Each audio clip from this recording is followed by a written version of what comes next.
എന്റെ അമ്മേ.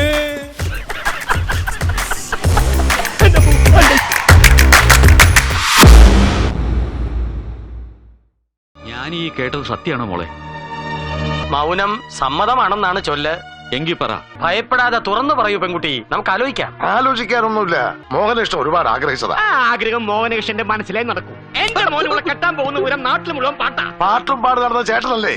എന്താണ് ബാലമേനം പാട്ട് പാടാനും തുടങ്ങിയോ? ഏതാണ് അപ്പൊ രാഗം? രാഗമല്ല, ഇതൊരു തരം രോഗമാ. നിങ്ങൾ എല്ലാരും കൂടി ഇങ്ങനെ സന്തോഷമായിട്ടിരിക്കുമ്പോ വന്നാലേ നമ്മളെ കാര്യം നടക്കുള്ളൂ. ഞാനൊന്ന് തീരുമാനിച്ചു, 1000 രൂപ കേറ്റിത്തരാന്ന്. താടി കത്തിക്കൊണ്ടിരിക്കുമ്പോഴാണോ ബീഡി കത്തിക്കുന്ന ബ്രോക്കറെ? വീടി എത്തിക്കുന്ന കാര്യമല്ലാന്ന്, മാവ് വെട്ടുന്ന കാര്യ പറഞ്ഞേ. തനിക്ക് തരാൻ ഇവിടെ മാങ്ങയില്ല തേങ്ങയില്ല, പോടോ. അപ്പളേ നമ്മൾ പിന്നെ വരാം. എന്ത് വേണമെങ്കിലും ചെയ്തു, ഒന്നിനും എന്റെ സഹകരണം ഉണ്ടാവില്ല. എങ്കിലിത് മംഗളകരമായിട്ട് നടക്കും. നീ വാടാ. എവിടെ എവിടെ വാടാ. ഇയാൾക്ക് എന്താ പണി? ഇത് തന്നെ കൈനടി. മുഖം കണ്ടറിയില്ലേ? കോച്ചാ, സെന്റ് തെരേസാസിലെ.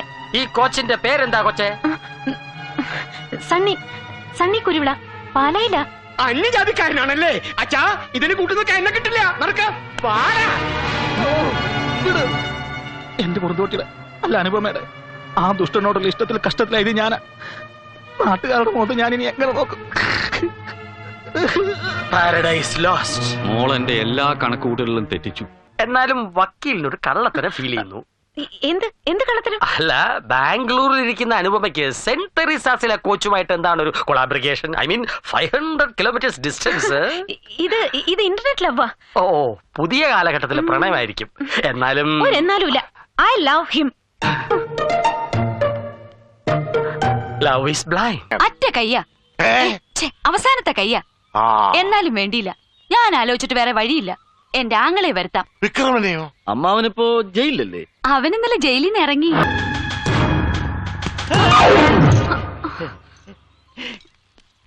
ഭൂമിദേവി രക്ഷിക്കണേ. അയ്യോ, വീടല്ലേ? ഇപ്പൊ വീണനെ. അയ്യോ, എന്തെങ്കിലും പറ്റിയോടാ? അളിയനൊന്നും പറയണ്ട, എല്ലാ വിവരവും പെങ്ങൾ പറഞ്ഞു കഴിഞ്ഞു. ആ കോച്ചിന്റെ ഫോട്ടോ തന്നാ മതി. കൈയും കാലും തലി ഒടിച്ച പോലെ. പോരാ, വെട്ടിക്കളയണം. എങ്കിലേ പ്രേമം ഇല്ലാണ്ടാവും. ഒന്നും ഗ്യാരണ്ടി പറയാൻ പറ്റില്ല. ചിലപ്പോ ഓടിക്കും, ചിലപ്പോ വെട്ടും, ചിലപ്പോ തട്ടും. അച്ഛാ, കൊല്ലാൻ പറ്റിയ ഫേസ്.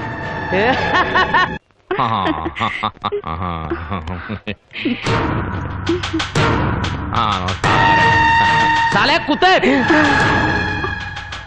കള്ള കഴുതയുടെ മോനെ. നിന്റെ ആരെങ്കിലും അന്നോടി ഇത്?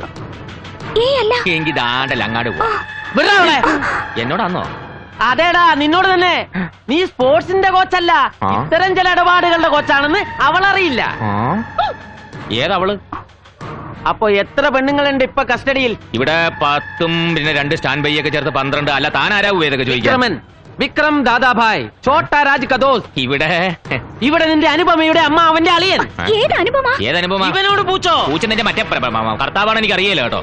അനുപമയും ഇവനും തമ്മിൽ ഒടുക്കത്ത മുഖപത്ത ബാംഗ്ലൂരിൽ വെച്ച്. നീ നിൽക്കുന്നുണ്ട് ഇവൻ ഉരുണ്ട് കളിക്കുക. ഇവന്റെ ഉദ്ദേശം മറ്റേതാ. തെളിവുണ്ട് എന്റെ കയ്യിൽ. ഇതാരാ? അതിയാനാ? അനുപമയുടെ പെട്ടിയിൽ കിട്ടിയതാ. അൽഫോൺസ, ഞാൻ പറയുന്നത് കേട്ടോ. ഭർത്താവാണ്, എനിക്ക് അറിയില്ല. കോച്ചേ, ഞാൻ നിന്റെ കാല് പിടിക്കാൻ വന്നാണല്ലേ? തല്ലി ഓടിക്കാൻ വന്നതാണ്. കാലെടുത്ത് ഭിത്തിയിൽ ഉയർത്തി വെക്ക്. എന്നാത്തിനാ? എന്നാലേ കറക്റ്റ് ആയിട്ട് ഒടിയൂ. എടാ ഉവേ, എന്നാ അതിലും കറക്റ്റ് ആയിട്ട് ഞാൻ ഓടിച്ച് കാണിച്ചേടാ.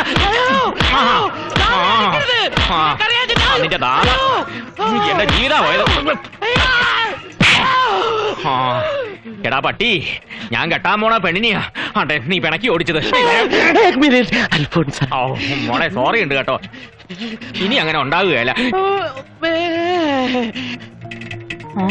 പോടാ കോച്ചേ.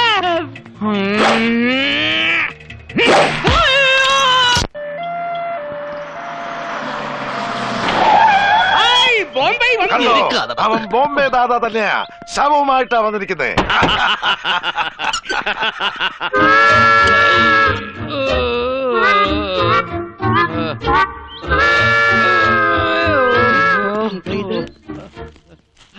ഞാൻ ആ കോച്ചിനെ കണ്ടു. അത് ഈ കോലം കണ്ടപ്പോ മനസ്സിലായി. നിങ്ങൾക്കറിയോ, ഞാൻ അവിടെ ചെല്ലുമ്പോ ആ കോച്ച് വേറൊരു പെണ്ണിനെ കെട്ടിപ്പിടിച്ചോണ്ട് നിക്കുക. അത് കണ്ടതും എന്റെ നിയന്ത്രണം വിട്ടു. ആ പെണ്ണിനെ കണ്ടപ്പോഴോ? അതല്ല, ഇവിടത്തെ പെണ്ണിന്റെ പേരും പറഞ്ഞ് അവിടെ ഒരു ജഗ. എന്നിട്ട് എന്താവാൻ, അവൻ ഇവന്റെ കാലും കൈയും തല്ലി ഒടിച്ചു വിട്ടു, അത്ര തന്നെ. വിക്രമനോട് ആരാ ഇതൊക്കെ ചെയ്യാൻ പറഞ്ഞത് ഞാനാ. ഈ തറവാടിന്റെ മാനങ്ങളെ ഈ കാര്യത്തിൽ അനന്തരം ഞാനും പിന്താങ്ങും. താങ്ങ് പിന്നീന്നുള്ള താങ്ങ് തനിക്ക് ഇനിയും പ്രതീക്ഷിക്കാം. കേറിപ്പോ. അയ്യോ ബോംബെ, കഷ്ടം. കാര്യങ്ങൾ ഇങ്ങനെ സ്ഥിതിക്ക് എന്റെ പ്രതീക്ഷ സഫലമാവല്ലേ ലാലേട്ടാ? എന്റെ പ്രതീക്ഷ സഫലമാവും. ആ പ്രതീക്ഷ അപ്രതീക്ഷിതമാക്കാൻ ഞാൻ ഇനി ജോലിക്കും പോണില്ല.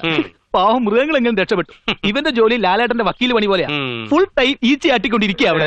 നീ അവനിട്ട് പണിഞ്ഞിട്ട് എനിക്കിട്ട് കേട്ടരുത്. എടാ, രണ്ടുപേരും കൂടി തമ്മിൽ തല്ലി ചാകാതെ എങ്ങനെയെങ്കിലും അനുപമയെ കോർണർ ചെയ്യാൻ നോക്ക്. മുത്തച്ഛ, ഒരു സമൻസ് വന്നിട്ടുണ്ടോ? ഓരോ പ്രാവശ്യം കൂട്ടിമുട്ടി വീഴുമ്പോഴും എനിക്ക് കുട്ടിയോട് ഇത് കൂടി വരുന്നു. എന്നുവെച്ചാൽ ഒരിത് ഇതെന്ന് പറഞ്ഞാല് അത് എനിക്ക് മനസ്സിലായി. ഓ, എനിക്ക് ഇഷ്ടം. പ്രേമത്തിന് കണ്ണില്ല, മൂക്കില്ല, വേലക്കാരി എന്നില്ല അല്ലേ? മടപ്രാവേ, ഹായ്.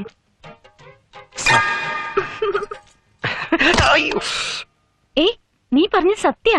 ആ ഫോട്ടോയിൽ കണ്ട ആള് ഒരു കോച്ച് തന്നെയാ. കക്ഷി ഇന്ന് 2 കൊള്ളുകയും ചെയ്തു. എനിക്ക് മനസ്സിലായില്ല. നീ പറഞ്ഞ ആ കോച്ച് പാലക്കാരൻ സണ്ണിയില്ലേ, അയാളുടെ കാര്യം ഈ പറയുന്നേ. എന്റെ 2 മുറച്ചെറുക്കന്മാരിൽ നിന്ന് രക്ഷപ്പെടാൻ ഞാൻ എടുത്ത ഒരു അടവാണ് ഈ കോച്ച്. കേട്ടു, ഈ വക്കീലെല്ലാം കേട്ടു. എല്ലാവരും വിധികളാക്കായിരുന്നല്ലേ? കൊച്ചിന്റെ കല്യാണം മുടക്കാൻ കോച്ചിനെ ബലിയേടാക്കായിരുന്നല്ലേ? മുത്തച്ഛ, ലോലനല്ല ലാലൻ. ആ ലാലേട്ടാ പറയരുത് പ്ലീസ്. ഞാൻ പറയും. എന്റെ ലാലേട്ടാ,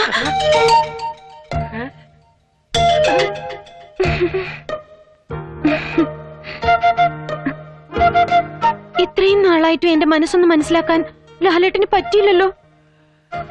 ഞാൻ ഈ കള്ളമൊക്കെ പറഞ്ഞ് എന്റെ കല്യാണം മുടക്കണത് എന്തിനു വേണ്ടിയാണെന്നറിയോ? എയർ ഹോസ്റ്റസ് ആവാൻ. ഒരിക്കലും അല്ല.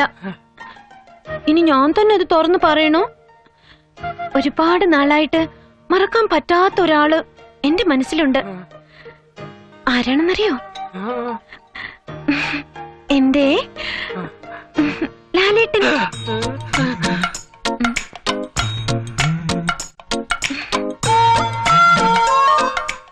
എന്താ പറയാത്തെ? ഒരു 5 നിമിഷം മുമ്പ് പറയായിരുന്നില്ലേ? സാരമില്ല, ഇത് ഫിക്സ്. പിന്നെ ഇത് ഒരടവല്ലല്ലോ. ചങ്ക പിളർന്ന് കാണിച്ചാലും ചെമ്പരത്തി പോവാണെന്ന് പറയരുത് ചേട്ടാ. അയ്യോ, ചങ്ക പിളർക്കണ്ട, ഞാൻ വിശ്വസിച്ചു. പേടിയുണ്ടാ ഞാൻ ഇത്രയും കാലം പറയാതിരുന്നത്. ഇനി ലാലേട്ടൻ പറ, എന്റെ മുത്തശ്ശന്റെ ആഗ്രഹപ്രകാരം ഞാൻ മുറച്ചക്കന്മാരിൽ ഒരുത്തനെ കെട്ടണോ? ഏയ് വേണ്ട. ഇനി അവന്മാരുടെ ശല്യം ഉണ്ടായാൽ ജാമ്യമില്ല കേസ് കുടുക്കി 2 ഞാൻ അകത്താക്കും. നമ്മുടെ കല്യാണത്തിന് വേണ്ടി ഇനി ഞാൻ എന്തടവെടുത്താലും ലാലേട്ടൻ എന്നോടൊപ്പം ഉണ്ടാവില്ലേ? എന്റെ ഈ ജീവൻ ഇനി അനുപമയ്ക്കുള്ളതാണ്. അത് മതി ലാലേട്ട, സമാധാനായി. ആ ഇനി ലാലേട്ടൻ പൊയ്ക്കോളൂ, അല്ലെങ്കിൽ എല്ലാവർക്കും സംശയമാവും. ശരിയാണ്. ഇനി ഞാൻ രാത്രികാലങ്ങളിൽ മാർച്ചാറിനെ പോലെ പതുങ്ങി വരാം.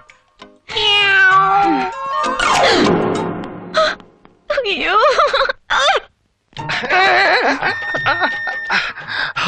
ഇടിച്ചില്ല. ഭാഗ്യം. വേഗം കുടിച്ചോ, 2 മുട്ടയും കൂടെ അടിച്ചു ചേർത്തിട്ടുണ്ട്. ഇനി ഈ മുട്ട പരിപാടിയായിട്ട് എന്റെ അടുത്ത് വരരുത്, തട്ടരുത്, മുട്ടരുത്.